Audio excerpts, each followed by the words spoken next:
امید آدھی زندگی ہے اور مایوسی آدھی موت ہے۔ لوگ زندگی میں ہار جاتے ہیں، اس کی سب سے بڑی وجہ یہ ہے کہ وہ اپنے دوستوں اور رشتہ داروں کی سنتے ہیں مگر خود کو نظر انداز کر دیتے ہیں۔ آپ کبھی بھی زندگی میں کسی کو اتنی ہی تکلیف دینا جتنی تکلیف بعد میں خود بھی برداشت کر سکو۔ صاحب مشکلوں کے پہاڑ پر لازمی چڑھنا، کیونکہ اس کے پار آپ کو ہر نظارہ حسین ملے گا۔ زندگی میں بعض اوقات ایسی بھی محبتیں ملتی ہیں جو نہ تو آپ کی بن پاتی ہیں اور نہ آپ کو کسی کا ہونے دیتی ہیں۔ سپنا وہ نہیں جو نیند میں آئے اور جھوٹی امید جگائے، سپنا وہ ہے جو سونے نہ دے اور زندگی میں کبھی رونے نہ دے۔ سوچ سمجھ کر بولا کرو، الفاظ نسلوں کا تعارف کرا دیتے ہیں۔ اگر میرا علم مجھے انسان سے محبت کرنا نہیں سکھاتا تو ایک جاہل مجھ سے 1000 درجہ بہتر ہے۔ کیوں بھول جاتے ہو اس کے گھر میں دیر ہے اندھیر نہیں۔ لوگوں کے دل آپ صاف نہیں کر سکتے مگر اپنا دل صاف رکھنا آپ کے اپنے اختیار میں ہے۔ ٹھکرا دو اگر جن لمحوں میں آپ مسکراتے ہو وہ لمحے کبھی ختم نہ ہوں۔ آپ کا دامن اللہ تعالیٰ خوشیوں سے بھر دے ہمیشہ، آمین۔ شیخ سعدی رحمۃ اللہ علیہ کے 5 ایسے اقوال جو زندگی کا رخ بدل سکتے ہیں۔ نمبر 1، اگر چڑیوں میں اتحاد ہو جائے تو وہ شیر کی کھال اتار سکتی ہیں۔ نمبر 2، شیریں کلام اور نرم زبان انسان کے غصے کی آگ پر پانی کا اثر رکھتی ہے۔ نمبر 3، عقل مند اس وقت تک نہیں بولتا جب تک خاموشی نہیں ہو جاتی۔ نمبر 4، رزق کی کمی اور زیادتی دونوں ہی برائی کی طرف لے جاتی ہیں۔ نمبر 5، دنیا داری عام ہے اللہ سے غافل ہو جانے کا۔ ضروریات زندگی اور بال بچوں کی پرورش دنیا داری نہیں ہے۔ جب تم کوئی چیز بھول جاؤ تو مجھ پر درود پڑھو، یاد آ جائے گی۔ ایسا اشارہ بھی حرام ہے جس سے کسی کو رنج ہو۔ روٹی کی عزت کرو کیونکہ اللہ تعالیٰ نے اس کو عزت دی ہے۔ خیرات کو مت روکو ورنہ تمہارا رزق بھی روک دیا جائے گا۔ بے شک تم نماز ہی میں رہو جب تک نماز کے انتظار میں ہو۔ سب سے افضل صدقہ روٹھے ہوئے لوگوں میں صلح کرا دینا ہے۔ اللہ تعالیٰ با جماعت نماز پڑھنے والوں سے خوش ہوتا ہے۔ جو مسجد کی طرف چلا یا مسجد سے واپس لوٹا تو اللہ ہر آمد طرف پر اس کے لیے جنت میں ایک مہمان خانہ بنائے گا۔ سرکار مدینہ صلی اللہ علیہ وآلہ وسلم نے کھڑے ہو کر پانی پینے سے منع فرمایا۔ تم ہرگز کسی نیکی کو معمولی نہ سمجھو اگرچہ تم اپنے بھائی سے مسکرا کر ملو۔ جنت میں ایسے لوگ ہوں گے جن کے دل چڑیوں کی طرح نرم ہوں گے۔ رات کا کھانا نہ چھوڑو چاہے ایک میٹھی کھجور ہی کیوں نہ ہو، کیونکہ رات کا کھانا چھوڑنا آدمی کو ضعیف کر دیتا ہے۔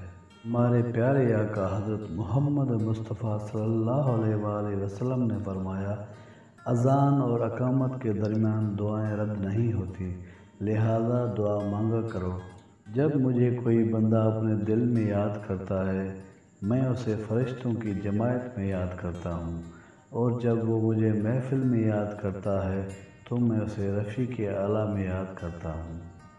آپ صلی اللہ علیہ وسلم نے صحابہ رضی اللہ تعالیٰ عنہ کو خطاب کرتے ہوئے فرمایا، لوگو دشمن کے ساتھ جنگ کی خواہش اور تمنا دل میں نہ رکھا کرو بلکہ اللہ تعالیٰ سے امن و عافیت کی دعا کیا کرو۔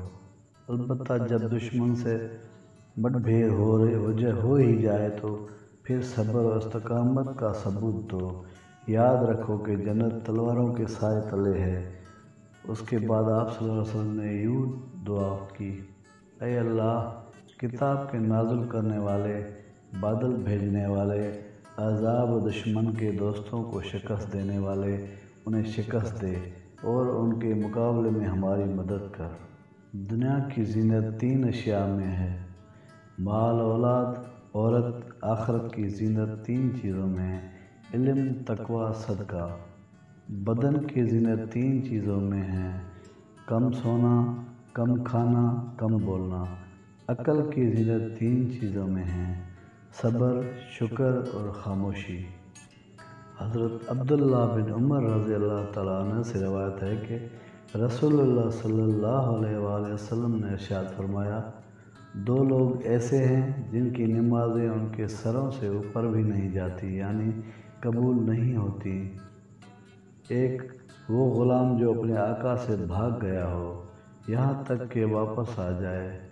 نمبر 2 وہ عورت جو اپنے شوہر کی نافرمان ہو یہاں تک کہ وہ نافرمانی سے باز آ جائے۔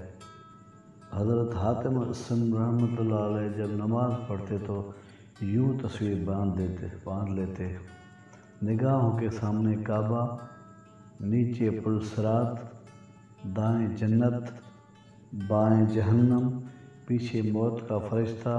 یہ نماز زندگی کی آخری نماز، اللہ کی رحمت سے نماز قبول ہونے کی امید، اپنی بدعمالیوں سے نماز کی قضا ہو جانے کا خوف۔ دعا ہے رب کریم سے ہمیں اپنی ہدایت نصیب فرمائے اور اس پر صحیح طریقے سے عمل کرنے کی توفیق عطا فرمائے، آمین۔ حضرت علی نے فرمایا: انسان اطمینان اور رزق 2 چیزوں کے ذریعے پاتا ہے۔ عزیز تر وہ مجھے رکھتا تھا، رگے جان سے یہ بات سچ ہے۔ میرا باپ کم نہ تھا میری ماں سے۔ باپ وہ واحد شخص ہے جس کے جوتوں سے بھی بیٹی کو محبت ملتی ہے۔ ہر بیٹی کا باپ بادشاہ نہیں ہوتا، ہر بیٹی اپنے باپ کے لیے شہزادی ضرور ہوتی ہے۔ باپ اور بیٹی میں ایک چیز مشترکہ ہوتی ہے، دونوں کو اپنی گڑیا سے بہت پیار ہوتا ہے۔ باپ ایک ایسا شجر ہے جس کے سائے میں بیٹیاں راج کرتی ہیں۔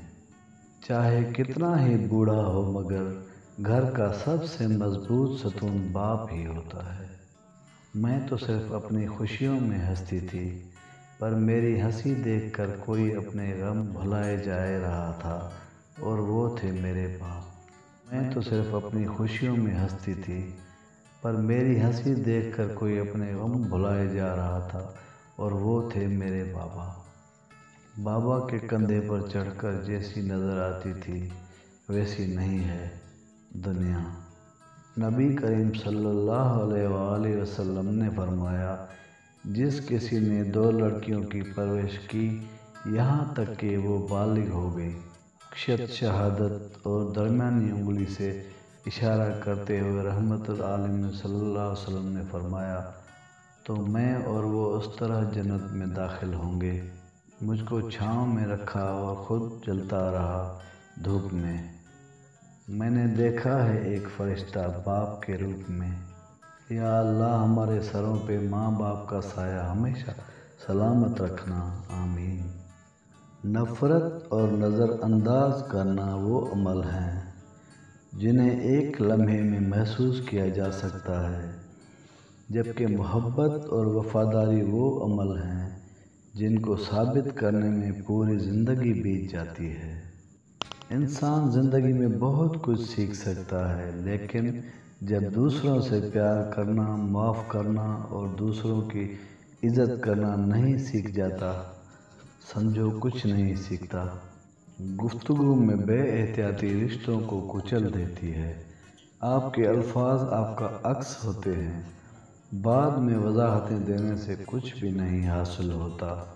اپنے دشمن کو ہمیشہ معاف کر دو، یہ اس کو سب سے زیادہ اذیت دے گی۔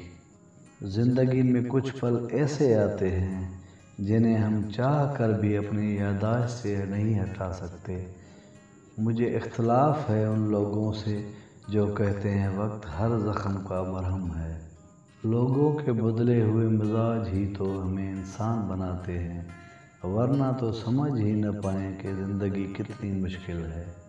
دنیا میں اکثر لوگوں کی وفا صرف وہیں تک ہوتی ہے جہاں تک ان کا مطلب ہوتا ہے۔ زندگی کے سفر میں ان لوگوں پر توجہ نہ دیں جو آپ کے راستے میں کھڑے تھے، بلکہ ان لوگوں کا سوچیں جو ہر مقام پر آپ کے ساتھ کھڑے تھے۔ اے اللہ، جو میرے مقدر میں نہیں لکھا اس کی کوشش اور تمنا میں مجھے مبتلا نہ کرنا، اور جو میرے تقدیر میں لکھ دیا ہے اسے میرے لیے آسان کر دینا۔ کبھی کبھی دل چاہتا ہے سب کہہ دوں، سارا زہر اگل دوں، مگر کچھ لحاظ رکھنے پڑتے ہیں اور یہ لحاظ مار دیتے ہیں۔ خوبصورتی سے دھوکہ نہ کھانا۔ اے ابن آدم، تلوار کتنی بھی خوبصورت کیوں نہ ہو، مانگتی تو خون ہی ہے۔ آدمی تین ہی اچھے ہیں، ایک وہ جو مر گیا، دوسرا وہ جو ابھی پیدا ہی نہیں ہوا، اور تیسرا وہ جس سے کوئی تعلق ہی نہیں۔ کچھ لوگ قسمت کی طرح ہوتے ہیں جو دعاؤں سے ملتے ہیں، اور کچھ لوگ دعا کی طرح ہوتے ہیں جو قسمت ہی بدل دیتے ہیں۔ منافقت کے رشتوں سے سر عام نفرت بہتر ہے۔ معافی مانگنے سے کبھی ثابت نہیں ہوتا کہ ہم غلط اور وہ صحیح ہیں۔ معافی کا اصل مطلب یہ ہے کہ ہم میں رشتہ نبھانے کی قابلیت ان سے زیادہ ہے۔ باپ کی اپنے بچوں کے حق میں کی گئی دعا سیدھی اللہ پاک تک جاتی ہے۔ اپنے باپ کے ساتھ بیٹھا کرو، مجھے ان سے ملنے قبرستان جانا پڑتا ہے۔ کبھی وقت ملے تو اپنے والدین کے چہروں کی طرف دیکھنا، آپ کو یہ پتہ چلے گا کہ آپ کا مستقبل بناتے بناتے وہ خود کتنا ٹوٹ گئے ہیں۔ ماں باپ کی جتنی ضرورت ہمیں بچپن میں ہوتی ہے، اتنی ہی ضرورت ان کو بڑھاپے میں ہماری ہوتی ہے۔ اپنے ماں باپ سے اونچی آواز میں بات مت کیا کرو، جس دن وہ خاموش ہو گئے اس دن تم ان کی آواز سننے کو ترسو گے۔ اللہ سب کی اولاد پر ان کے ماں باپ کا سایہ سلامت رکھے۔ یقین کریں باپ دنیا کا وہ واحد شخص ہے جو خود سے بھی زیادہ آپ کو کامیاب دیکھنا چاہتا ہے۔ والد کی ناراضگی یعنی اللہ تعالیٰ کی ناراضگی ہے۔